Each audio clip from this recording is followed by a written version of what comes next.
Nag-aral ka ng araling panlipunan. Memorize mo ang mga petsa, pangalan ng bayani, at kasaysayan ng Pilipinas. Pero may isang tanong na siguro hindi mo pa naisip. Sino ba talaga ang nagsulat ng kasaysayan natin? At mas mahalaga, para kanino ito isinulat? Maligayang pagdating sa Lakbay Kasaysayan PH. Ngayon, sisimula na tayong mag-usisa. Noong panahon ng kolonyalismo, ang mga Espanyol ang unang nagsulat ng opisyal na kasaysayan ng Pilipinas. Sila ang nagtukoy kung sino ang bayani at sino ang rebelde. Sila ang nagdesisyon kung anong kwento ang ituturo sa mga Pilipino.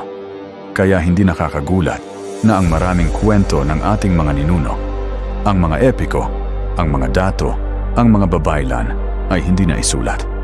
O mas malala, sinunog. Oo, sinunog ng mga mananakop ang maraming dokumentong nagpapatunay sa mayamang kultura natin bago dumating ang mga dayuhan. Sa ating mga textbook ngayon, marami pa ring kulang. Halimbawa, alam mo ba na bago pa dumating ang mga Espanyol, ang mga Pilipino ay may sariling sistema ng pagsulat? Ito ay tinatawag na baybayin. Alam mo ba na ang ating mga ninuno ay aktibong nakikipagkalakalan sa China, Japan, at India? Matagal na bago pa man dumating si Magellan.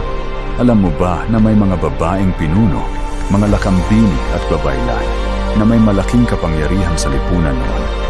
Bakit hindi ito ang pangunahing tinuturo sa atin? Dahil ang kasaysayan na natanggapan natin ay piling kwento lamang. Yung mga kwentong nagsilbi sa interes ng mga nangon-kolonya sa atin. Hindi tayo nagsasalita ng conspiracy theory dito. Maraming Pilipinong historiador tulad nina Ambeth Ocampo, Zeus Salazar at Renato Constantino ang nagsulat na tungkol dito ng matagal na.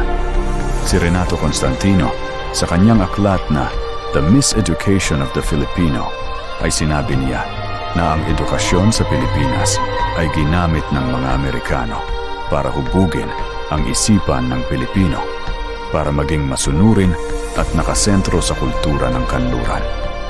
Hindi ito pag-atake sa sinuman.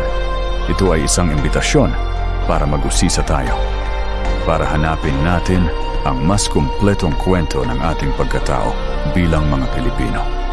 Ang kasaysayan ay hindi lang basta nakaraan.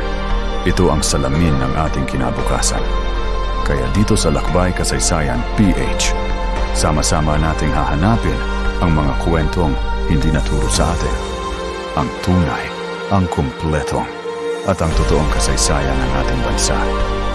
Kung gusto mong malaman ang higit pa, mag-subscribe na at i-click ang notification bell para hindi ka mahuli sa susunod na episode. Hanggang sa muli, mabuhay ang Pilipinas.